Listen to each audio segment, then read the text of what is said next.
اقبال نے اپنے ایک دوست کو لکھا کہ اگر مغرب کی ترقی کے باطن میں جھانک کر دیکھنے کی ہمت رکھتے ہو تو دیکھو، اس کے پیچھے بھی قرآن کے اصول کا فرما ہے۔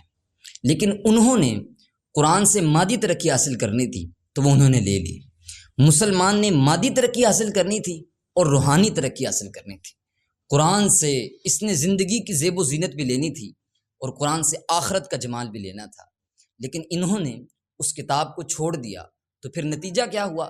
نہ زندگی کا جمال ملا، نہ آخرت کا حسن ادا ہوا۔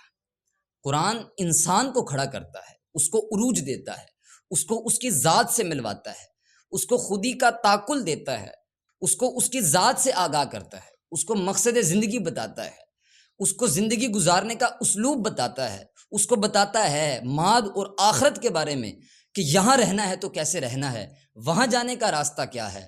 قرآن انسان کو مکمل، کامل اور اکمل زندگی عطا فرماتا ہے، لیکن انسان نے قرآن سے زندگی تلاش ہی نہیں کی اور قرآن سے زندگی حاصل ہی نہیں کی۔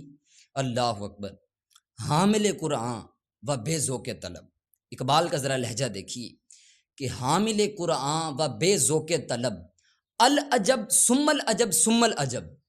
اقبال کہتے ہیں افسوس ہے کہ یہ قوم حامل قرآن ہے لیکن اس ذخیرے سے حاصل کچھ نہیں کر رہی، حتیٰ کہ اس کو طلب بھی نہیں ہے کہ یہ جو خزانہ پڑا ہے اسے اٹھا کے دیکھو تو صحیح اس میں میرے لیے کیا ہے۔ کہا عجیب بات ہے، بھوکا بھی ہو، پیاس سے تڑپ بھی رہا ہو اور اس کے پاس پانی کا میٹھا چشمہ بھی بہہ رہا ہو اور وہ ادھر رخ ہی نہ کرے اور گندے نالے پر بیٹھا چلو بھر بھر کے پی رہا ہو، اور اب یہ بیمار ہوتا ہے اور ڈاکٹر کے پاس جاتا ہے اور کہتا ہے میں بیمار کیسے ہوا۔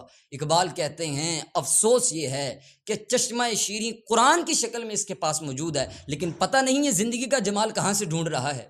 تو کہا کہ یہ اس کا ذوق طلب نہ ہونے کی وجہ سے ہے، اور اگر اس کا ذوق طلب ہوتا تو یہ ضرور یہاں سے کچھ نہ کچھ حاصل کر لیتا۔ اللہ اکبر!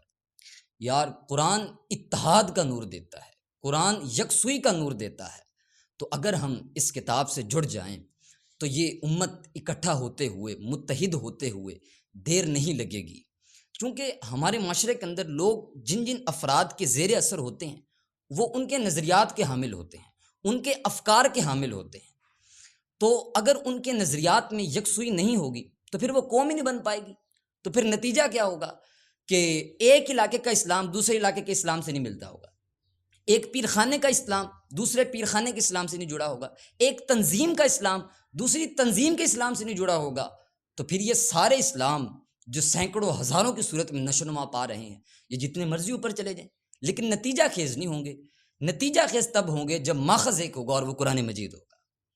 تو قرآن مجید سے جڑنا، قرآن مجید سے وابستہ ہونا، دل بستگی، تعلق کی خاطر آپ کو وحدت فکر کی ضمانت فراہم کرتا ہے۔